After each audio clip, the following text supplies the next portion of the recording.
Good morning kakadwa, bali nandito tayo ngayon sa laot at isi-share ko lang nga pala kakadwa kasi sinubukan namin manghuli ng pugita sa gabi ngayon.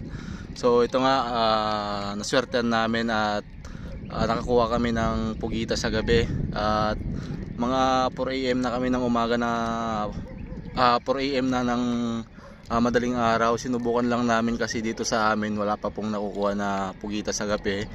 So nagbaka sakali lang kami kasi ang purpose sana namin mamimingwit kami ng bisugo, pero nagtry kaming manghuli ng pugita sa gabi. So at yun nga kakadwa, dito kami ngayon sa laot. Ayan, kasama ko si Mrs.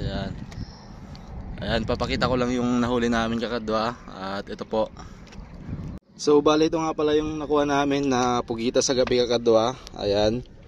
At kung tatantyahin natin kakadwa, nasa 3 kilo mahigit na po ito. Nasa 8 piraso po siguro itong nakuha natin. Ayan.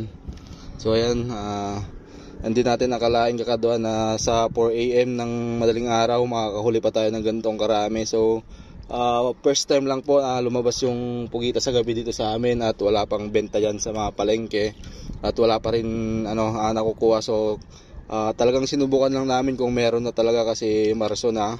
Ito yung mga buwan ng labasan ng pugita sa gabi. Ayan. So ayan, nakuha natin. So ito nga pala yung pinanghuli namin. Ayan. Yung parang hipon na kahoy lang, gawa sa kahoy na may pintura. Ayan. So ayan, mag-uumaga na at tayo uuwi na po kakadwa. Ayan. So yun nga kakadwa yung ating nahuli at shinare ko lang, pinakita ko po sa inyo at hanggang sa susunod uli. Thank you and God bless.